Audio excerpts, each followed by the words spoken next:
awesome artist friends. Today I want to talk about what the heck do you do if you like completely screw up an art journal page.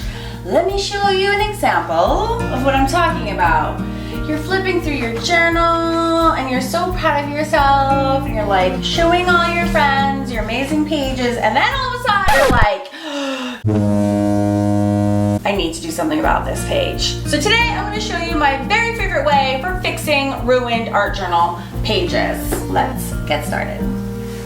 All right, as you can see, this is my nasty, stupid journal page that really needs to be fixed. I'm fresh off the boat, plane from Scotland. I have my old and well-loved Egypt apron that I'm putting on because this technique involves a bit of a product known as matte medium to make the magic happen. Okay, I also came back with some vintage books. Now it's funny, I've done a lot of videos with vintage book pages, which usually too, like I refer to for things like in the States coming from the 60s. These are truly vintage. This book is from 1829. And the only reason I can justify using its sweet pages for collage use is that it's trash already, it has no cover, and because I bought another 3 that I'm not ever going to touch. So that was the only way that I could do that and sleep at night. And the product that is essential to making this happen is matte medium. Now Deco Art, my friends over there, sent me some free products to try, and I've yet to try these, but this is how I always use matte medium, so I thought I would give their matte medium a try and see how it stands up to the use that I always use it for, and that is for backing collage. So this is a very typical way of how I would save or reinvent a journal page, breathe new life into it. And that is by covering it with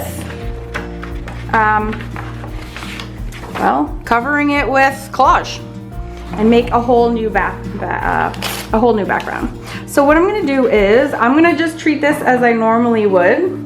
Now in my head I'm comparing it to Liquitex matte medium because that's what I normally use. So I'm not gonna lie and be like, this is amazing just because it's free product. I really am going to actually give this a pretty solid review because I don't really believe in telling you something's awesome if it's really not. So let's see. These are really thin pages, which is why it's nice to work with vintage books, because the paper is nice and cottony and absorbent, and it tends to soak up matte medium well. And the first thing I noticed is that it's thinner than my Liquitex friend. Liquitex is thinner. This is a little bit thicker, which is neither good nor there. It's just is, but it's not like crazy thick. And in fact, I think that Liquitex is actually too thin sometimes, especially if you're working with thicker paper or cardstock. It's almost so thin that it almost lacks some adhesion. So I'm actually kind of down with this not being super duper thin. I also have worked with matte medium. Oh, this has like a rough, I'm sure I love that. This one has like a rough edge on it. It's like the binding. I've worked with matte medium that is like thicker, gel medium, for example, and that is way too thick. So I do like a liquid, and that's what this is. So far I'm really enjoying the texture. It has an odor, but it's not offensive in any way to me. I just am noticing it. But basically, we're gonna glue this entire thing on and let it dry. I'm gonna see how long it takes to dry with my hair dryer, and how paint goes on top. And then we'll do a project.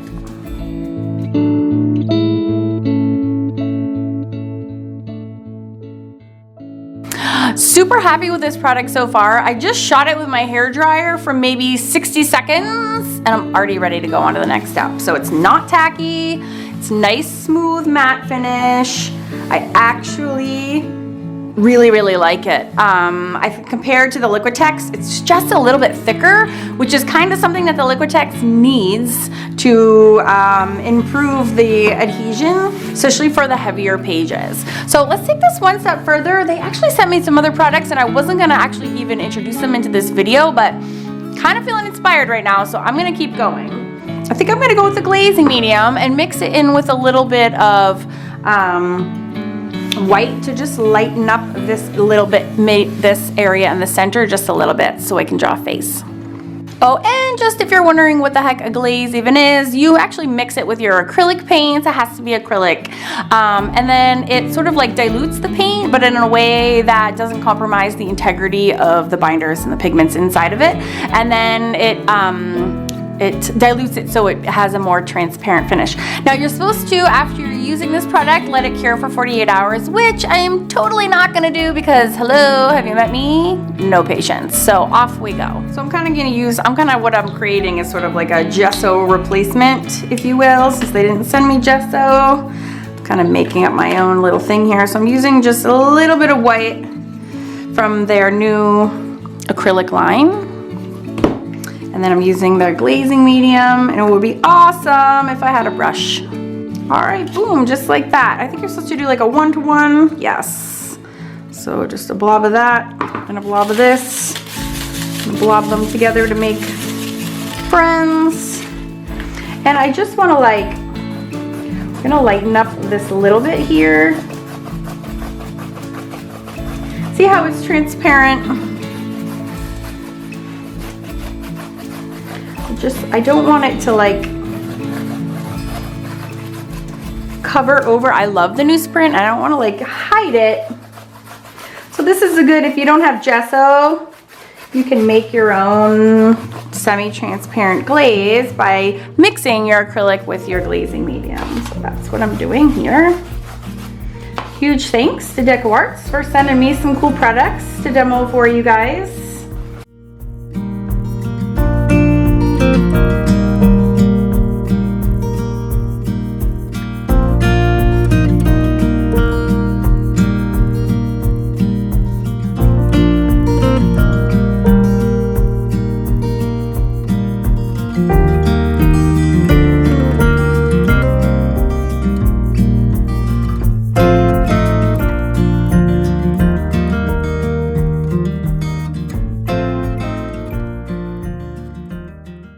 Now using my all-time favorite drawing tool in the world, the Stabilo All Pencil.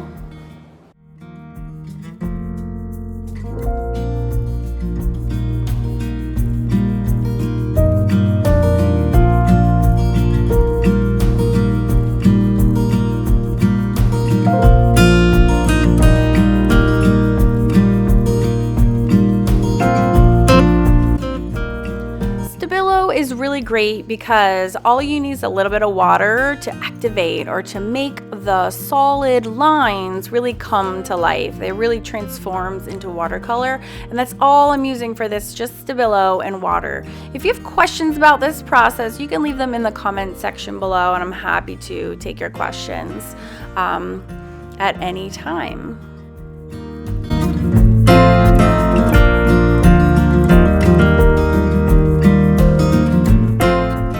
Now, I'm not taking this project too seriously. This was just a quick demo to show you that it really is easy to breathe a new life into a messed up journal page or a journal page gone wrong or something that you hate. Just collage is just a natural background. Text works great. Music pages is another great suggestion. And a lot of times I also use just like dollar store napkins or tissue paper. But it makes a really lovely backdrop for faces, for flowers. So don't be mad if you have a journal page that you're not loving. Just try to embrace it. Get some of your favorite collage papers together. Grab some matte medium in the manufacturer of your choice, and you can just start kind of making pages that you love instead of hate. This girl's eyes are super wonky. I'm not even worried about it. I enjoyed my time today, and thank you again to Deco Arts for sending me some products to try out. I'm very pleased with both. Thanks so much. Don't forget to subscribe to see the new videos I have coming out every single Friday. Thanks, guys.